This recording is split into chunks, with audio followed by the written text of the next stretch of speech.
Hi, you're listening to the Childfree Wealth Podcast. We're your hosts, Bri and Dr. J, certified financial planner. Here we discuss life and finances as it relates to being child-free. This podcast is for educational and entertainment purposes only. Please consult your advisor before implementing any ideas heard on this podcast. All right, all you Childfree Wealth listeners. So here's an interesting one. You're going to be joined today by Heather and Scott. They're coming in. They are clients of mine, been working with me for, forever, it feels like. Just as a clear disclaimer, they're not being paid for this. There's no conflicts of interest.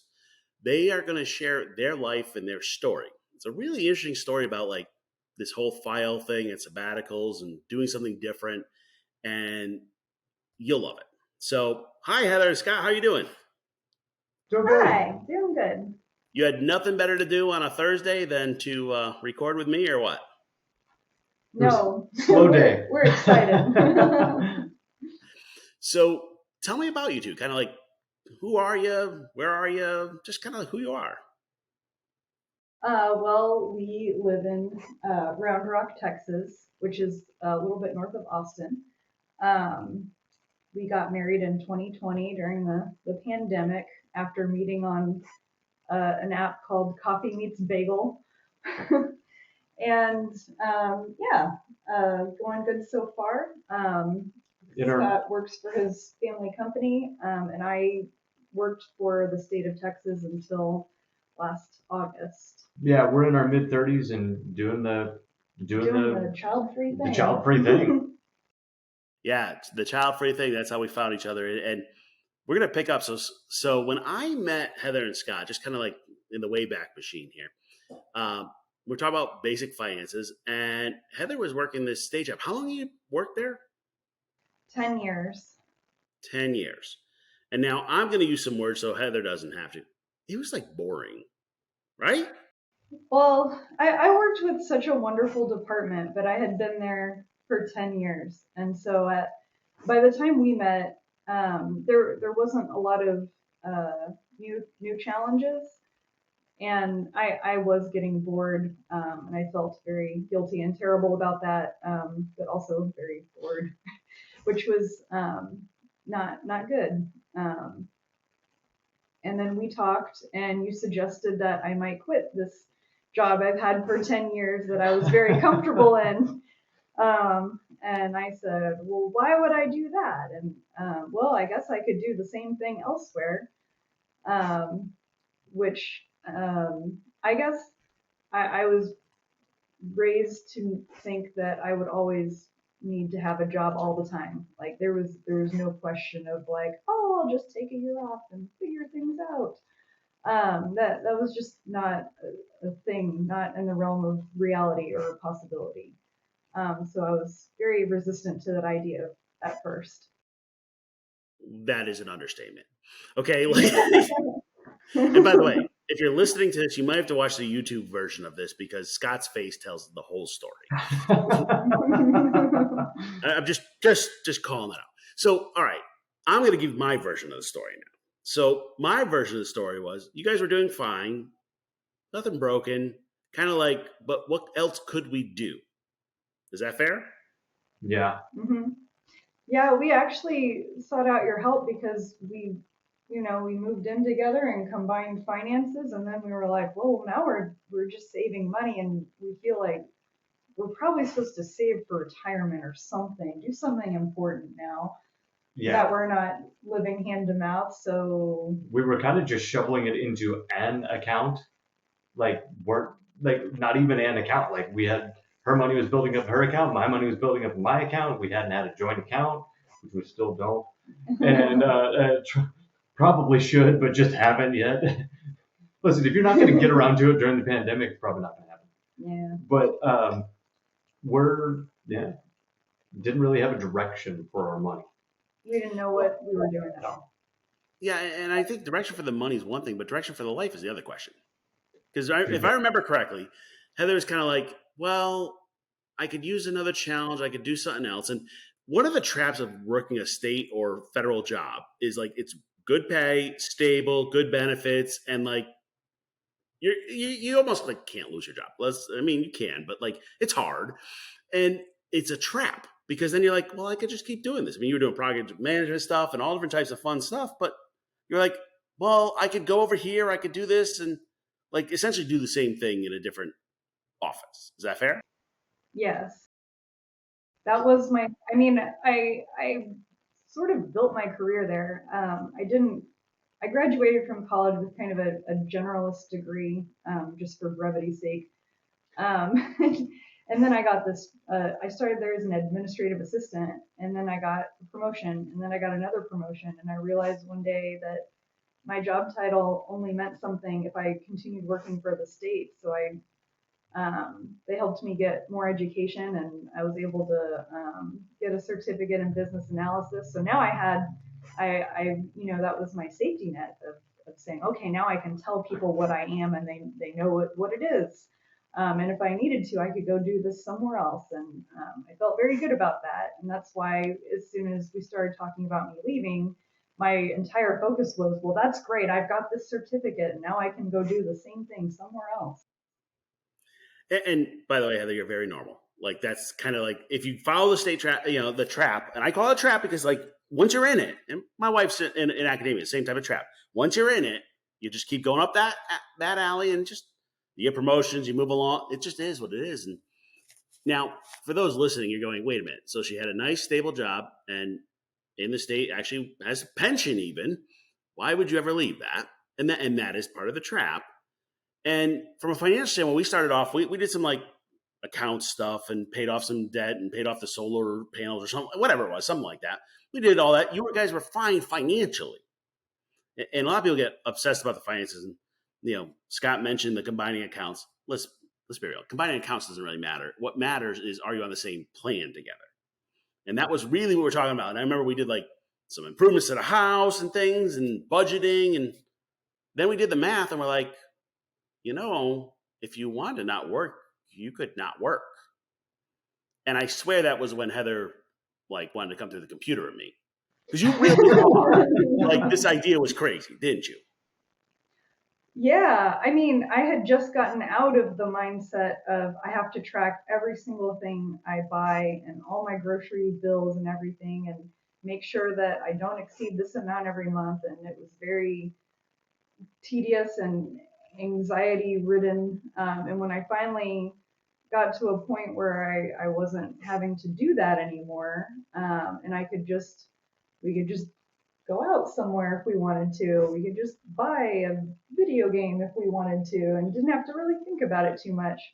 At first I was afraid that I would be going back to the anxiety riddled obsessing about every purchase and having to worry a lot about that. Yeah, kind of austerity measures that are self-imposed.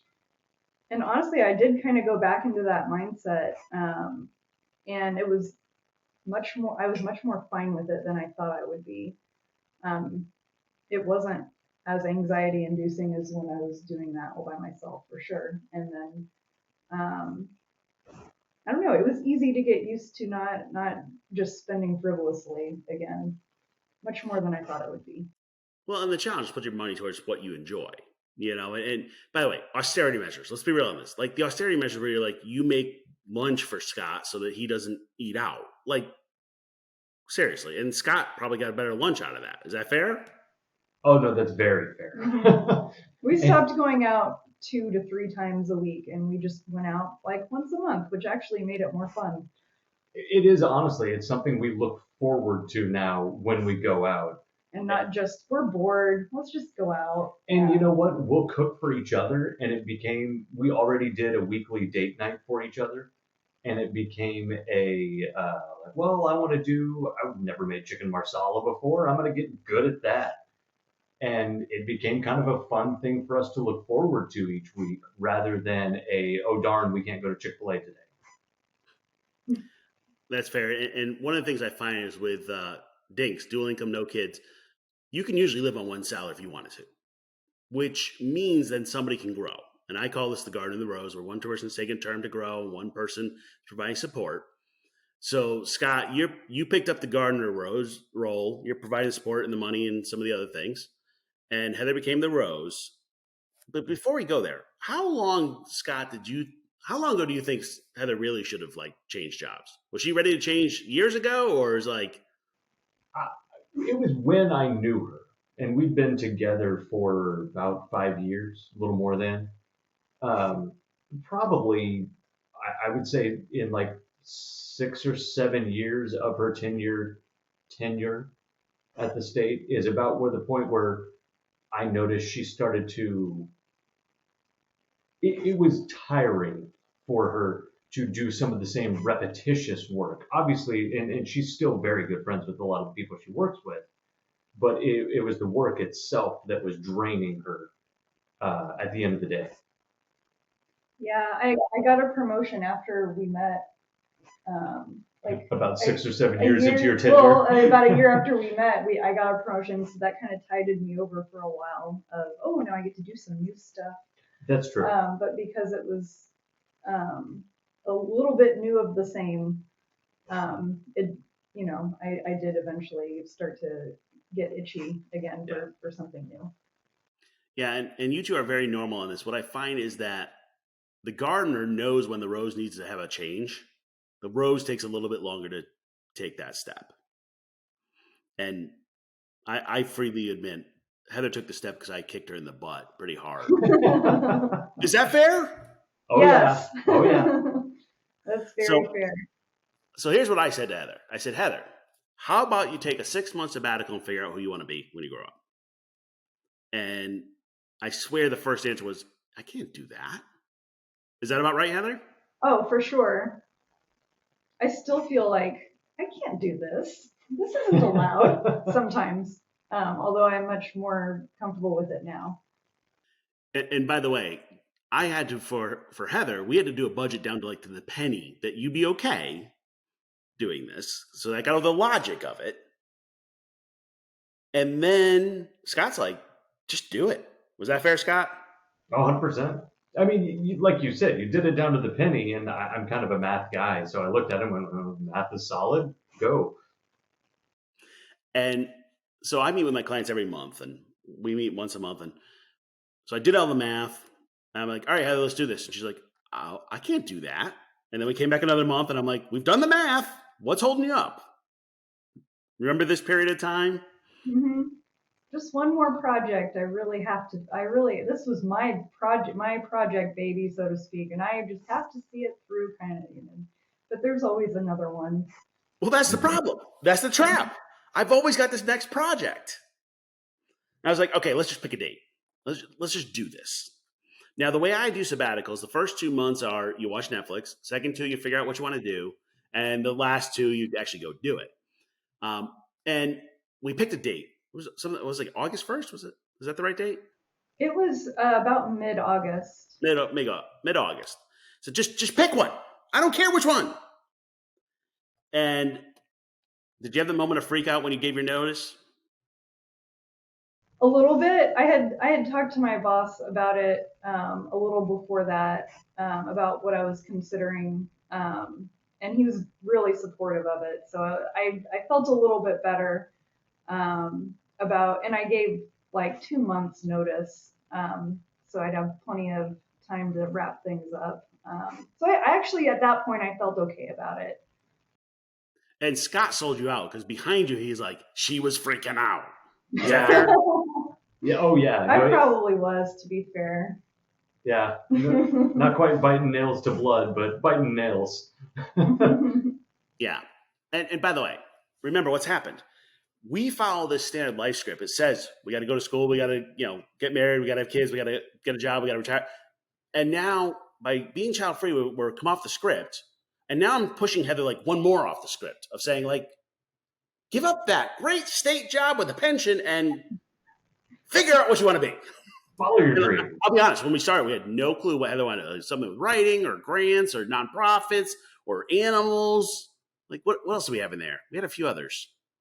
I think you hit all the high points on that one. And I know someone who works in another government job that I really like working with this person. So that was my initial plan, was like, I'll just, again, go do the same thing over there with this other person I really like, and it'll be great.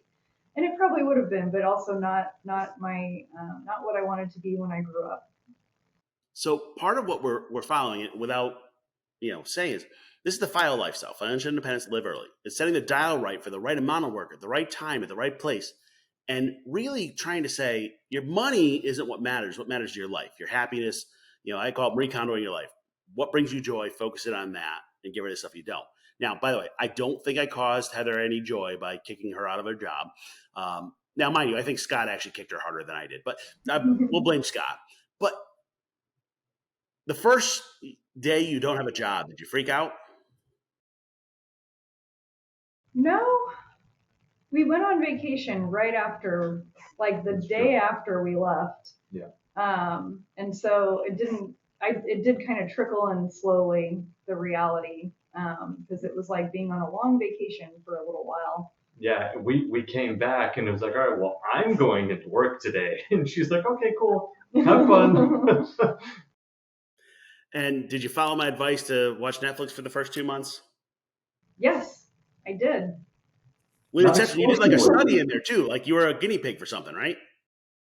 Oh, yes. I also did. I signed up for an investigational flu vaccine study, partly out of curiosity and like wanting to do something helpful for medical science, and also because they were offering some money for it, and I thought, well, that's an easy way to make like some extra spending cash that I can not feel too guilty about.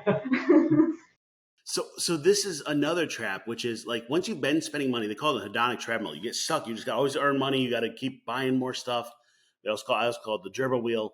And like I had to laugh because I'm like, Heather, you're supposed to watch Netflix for 2 months, and she's like, yeah, I'm going to do this study because it pays a bunch of money. And I'm like, fine, whatever. Like it's my blood money. Like literally, yeah. And what was the best show you watched on Netflix during that period? Oh boy. So I was watching a lot of horror movies on the streaming services that we have, because it was October. Boy, none that I really loved, but some that were kind of unexpectedly good. There was one called Cam it was a horror movie about like a cam girl and her identity is stolen.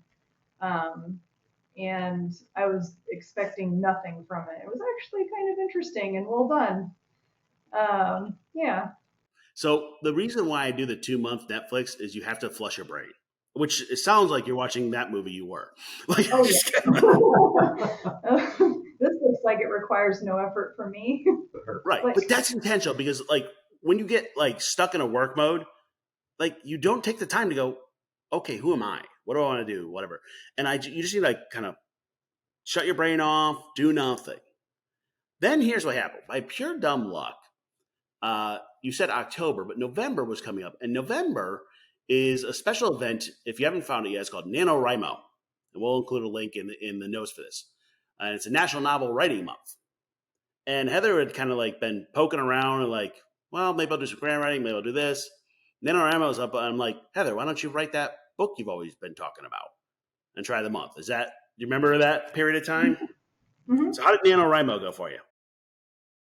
Really well. And I was able to actually plot out and make an outline and actually get 50,000 words into my first book, which I don't know that I would have done without that challenge in front of me. It really forced me to, out of my, I'm just doing this for fun in the evening mode to, I need to find a way to get in this headspace every single day for a whole month. And it was a great experience. And it definitely was good for her, like as a system of accountability, and to do it even on the days when you don't want to write. To like, all right, maybe I'm not going to get the full 1,500 a day, but I can do 1,000 today, and that's a good enough spot. Yeah, it was funny because I went into it thinking, oh, this will be easy. I've sat down and written, easily 3,000 words in one day. I can do 1,500 a day, no problem. And it was actually really challenging because doing that, sitting down and writing 3,000 words once a month or when you feel like it is super easy, but having to go back to it every single day, even when you're stuck, that was much harder than I expected it to be. Yeah, I've got 50,000 words left to go on my second book due in 2 months, and I'm freaking out with that. But 2 months, never mind one. Hey, it's only 750 words a day. Yeah, you say that, Scott. Heather and I actually have to put them on paper, okay? That's true. Yeah. There were times where I was writing sentences and going, okay, how many words is that? Oh my gosh, that was only 100 words, but it took me 10 minutes to write that. Oh, like it was, I never struggled to write before I tried that, but it definitely made me a better writer. Yeah, and even doing it over Thanksgiving break, like while we were on Thanksgiving Day over at my dad and his wife's house, and we're like, I'll cover for you. Where's Heather? She's in the barn. Yeah, writing. Yeah, I'll give you 4 hours of coverage. After that, I'll send them over. I don't know. So my mother and I are having a fight right now, and I call her and she's like, "You're on the weekend. You should spend the time, on the boat, just having fun." And I'm like, "I've got originally started 75,000 words. I'm down. I got 50,000 left. I have 50,000 words left to write." And she's like, "But you should have fun over the weekend." I'm like, "Listen, if I don't get my writing done this weekend, it's going to go into Monday." And I'm hearing you. I mean, everybody kind of says like, I'd love to write that major novel. I'd love to do that. And then when you sit down at the computer and you're like, There's an awful lot of blank pages left on that book. Scott and I happen to like a similar author, Brandon Sanderson, and he historically writes 3,000 words a day. He is a machine. I am not. And it sounds like Heather was not either. Mm-hmm. She machined. Yeah, you made it through. I'm into it. Yeah. But I remember we met kind of in the middle of it, and I'm like, "How's it going?" She's like, "I'm a little behind, but next week I'll catch up." And I'm like, "Okay," So we got done with the 50,000 words, and at the end of NaNoWriMo, were you like, "Screw this, I'm never doing it again"?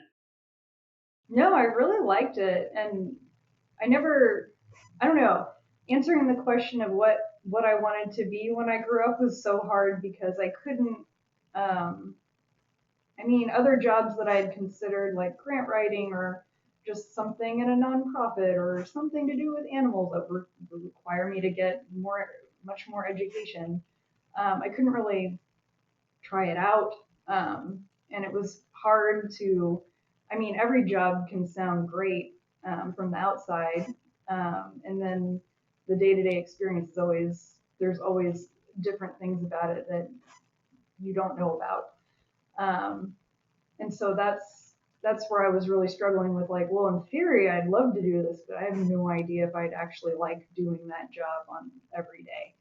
But I loved doing this to the point where I would do extra and I would do it on the weekends and not feel resentful about it. Or like I was like, Mom, I just wasted my whole weekend working. Like I really enjoyed it a lot. So spoiler alert, Heather's going to go be an author now. Now, when I had last talked to Heather, it was a couple of months ago, we said, all right, how about we take the next 2 years and try to be an author? Now, the hard part of an author is either you make a lot of money or like nothing. And there's not much in between. And that's the truth. Like books are not where the money is made. It's in spinoffs and series and all that. And what type of stuff are you writing, Heather? I've been working on a fantasy horror novel. And it's the same one that I started during NaNoWriMo. 50,000 words wasn't enough to get to the end of that. And so I'm just finishing up one of my many drafts, got some feedback from people, and that's what I've been working on.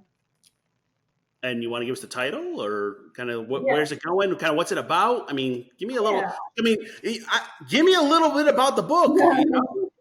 I will. And I'll admit that I'm reading because I will be looking down, but it's called Nightmares in Hale Harbor. And it's a character driven, found family centered fantasy horror. It's low fantasy, Lovecraftian horror. Just to give a short summary, it's about 4 people who are each given a supernatural ability on the same night when they see a glowing Luna moth. And then their paths converged 12 years later, coinciding with the return of the Nightmare Maestro, which is an entity that is seeking to rip open the protected veil that separates their relatively normal and safe world from invasion by powerful otherworldly horrors. And if I remember correctly, there's some child-free characters in there. Yes, all the main characters are child-free, actually.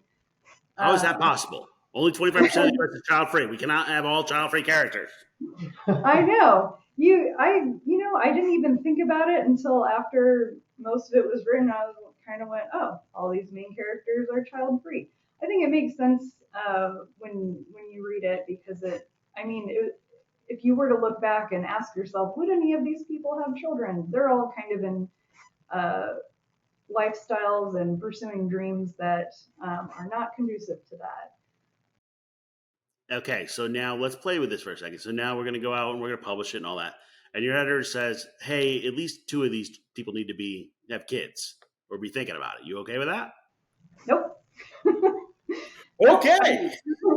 We've had enough of, haven't we had enough of someone changing their mind? I don't know. I feel like I'm going to up the tally on the child-free side a little bit with this story. So we go from 10 to 11. How many have just main characters child-free? On the score. I'm joking. I don't actually know the number. So Scott, now here you had kind of a challenge. So I said, all right, Scott needs to read Heather's book and give her feedback. And here's a problem. When you're giving feedback to your spouse, that is never a good thing. Because you can't give good feedback and if it's bad and how'd it go, Scott? So I actually went online to YouTube of all places, and like you said, we both are interested in Brandon Sanderson, and so I listened to some of his classes that he did at BYU, and I read some stuff online of how to give feedback, and all of them are you're part of a writing group, so blah blah blah, and I'm like, well, okay, well, that's not the case. So I tried to give it in a more of a questioning way, I guess a Socratic way of, well, would this character do this or that? It had to be more of me drawing the answer out of her rather than me giving real feedback directly. Or something kind of nebulous because I'm not a writer, so I didn't want to push her into writing something that came from my perspective, but there's one point where one of her characters is needing to get from point A to point B, and I wanted it to be more interesting when they're crossing a cemetery. They're crossing a cemetery. Why are they crossing the cemetery? What's important for this character to notice when crossing a cemetery? And she was like, oh, wait. And I forget exactly how you worded it, but it was it wouldn't look untoward if, a pack of dogs was going through a cemetery. That's a normal sight to see. But, if you have a lone person walking across, that'll look obtuse. And she came up with a good solution for it. But it really just came down to asking more questions, not telling answers. Because I don't know the answer, but I can ask questions. You obviously are much better at this than I am.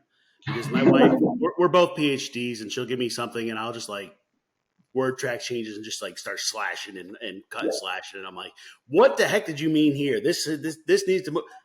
And she always gets my feedback. She's like, really?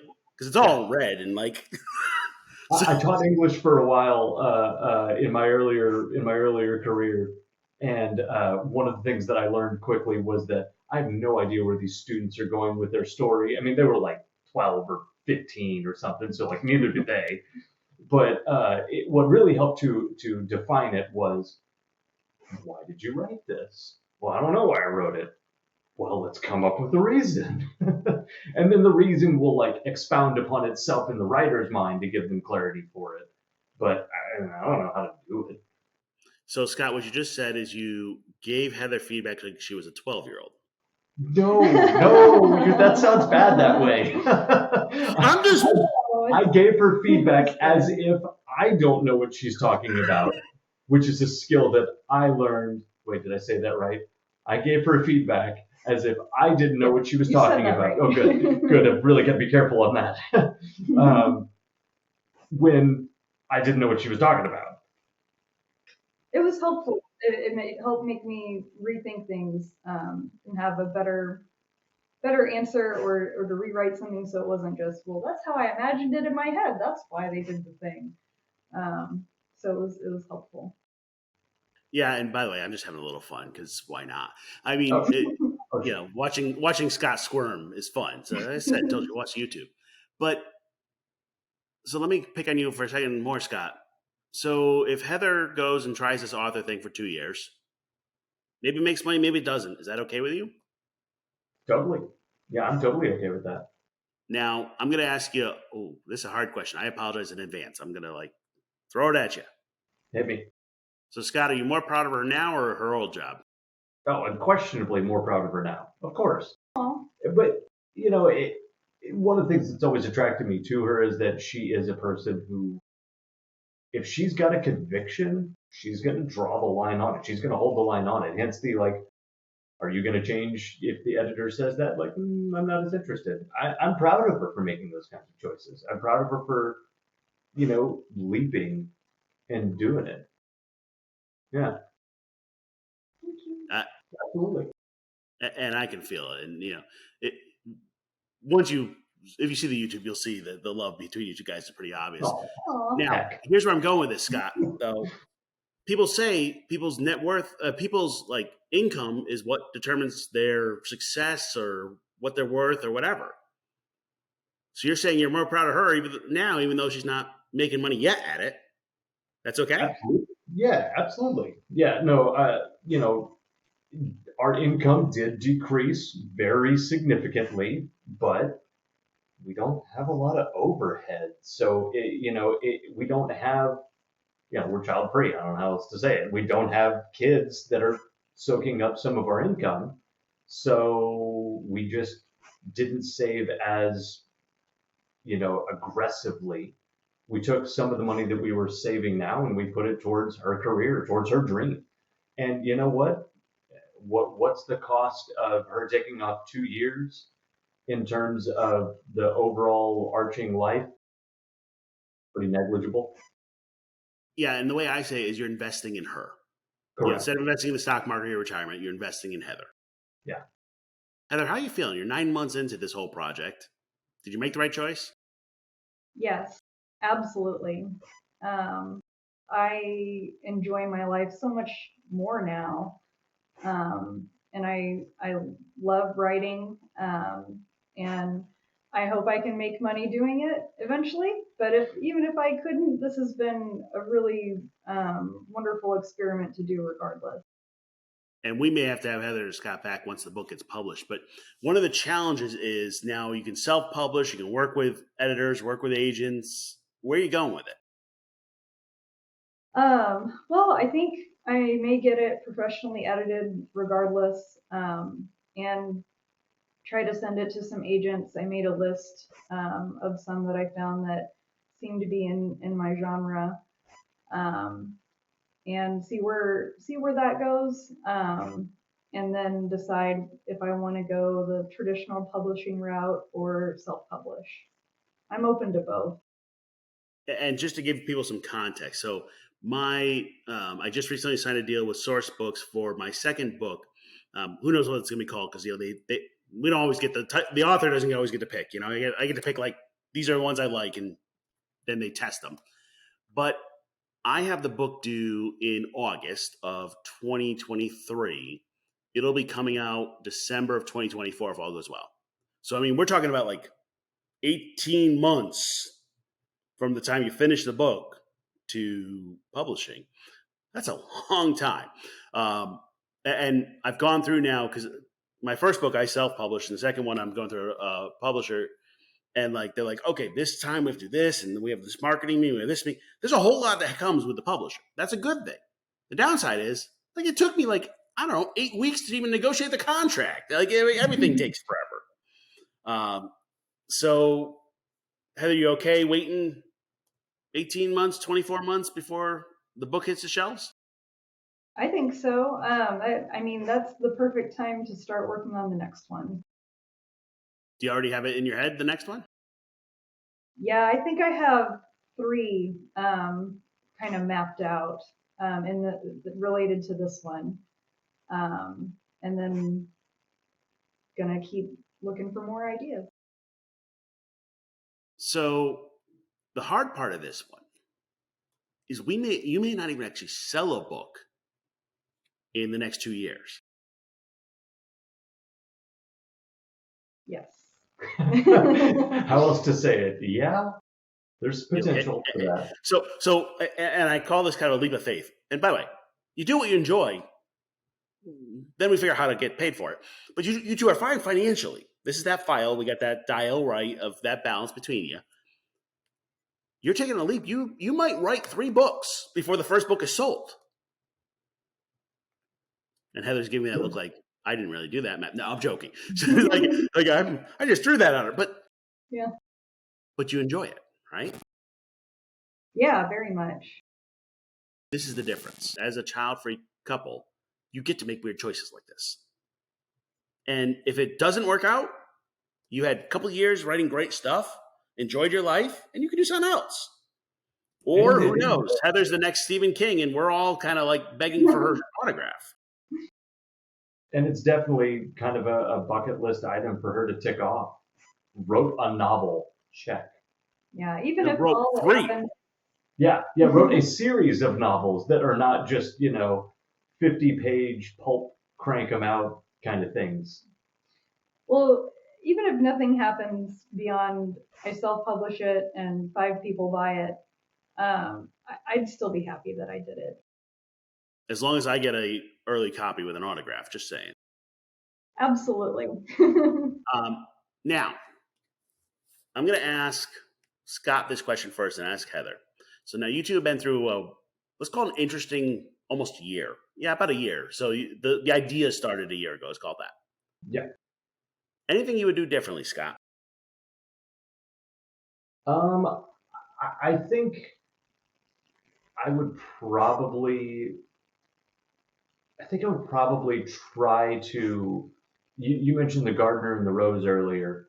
I think as the gardener, I think I would probably try to do more things around the house for her to free up her mind on it. Like we've got a dog and a cat, and obviously they shed. We live in Texas. So I think I probably would have been more proactive about keeping like the visible clutter down more, like that kind of stuff. I should have been more proactive on that. No, don't say that. I voluntarily, I told him I will be taking over all the housework because he commutes 2 hours every day. Yeah. And it's just much, much easier for me to do it. It's okay. But I think, in a perfect world, if I had done it again, I probably would have mopped the floors more, kind of thing. Like, I tried to support her every turn I could, and I feel like we did pretty well on it. But I think if I could do it all over again, I would give her just a little bit more of the day-to-day alleviation of duties and more freedom to kind of create, self-direct what she's doing with her day. That's fair. So Heather, what would you do differently if you could do it over? Well, I'm not entirely sure. I'm pretty happy with how this has gone. I definitely wouldn't ask Scott to do more housework because that's ridiculous. And he's been very helpful and supportive. And I wouldn't change anything about that. I think at times I unloaded a lot of anxiety on you that I could have. It's a big shift in life. I expect you to be anxious. I could have reached out to my friends more to share that instead of always coming to you. So I probably would have changed that more. With so many changes, I tend to, I guess, turtle up and make myself a hermit. And that's not entirely healthy, even though as an introvert, it's like chocolate cake. I want much more of that than is actually healthy for me. So Making more of an effort to reach out to people and talk about what I was up to. That would have been a good thing to do, especially with the pandemic changing everything and that cutting down, and then my social interactions, and then not working anymore, cutting it down further. I definitely hermited up a lot the last several months. And the other flip side of this, so let's say there's a couple listening to this who's debating doing the gardener and the rose, the file, making life changes, taking career changes. What advice would you give them? And we'll start with Heather this time. What advice would I give them? Listen to your financial advisor. When they say you can quit your job, believe them. And just be open-minded and aware of the life script. I had proudly said for years that I'm not following the life script prior to this experience, and then Jay helped me see that I was just following, lines 3 and 4 of it, if not, 5, 6, and 7. I was still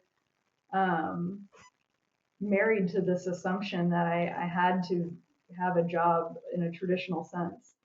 And that's part of the life script too. And so, question every aspect of that. Keep an open mind. And Scott, what advice would you give them?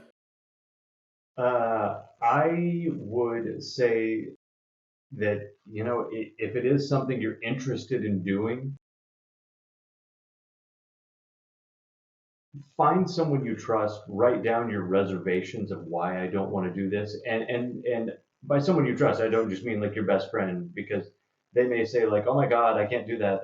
That doesn't work for me. Or they may say like, yeah, no, you really shouldn't do that. I mean, someone who wants to help you reach your goals. That financial advisor, you were that person for us. So sorry for pointing at you as well.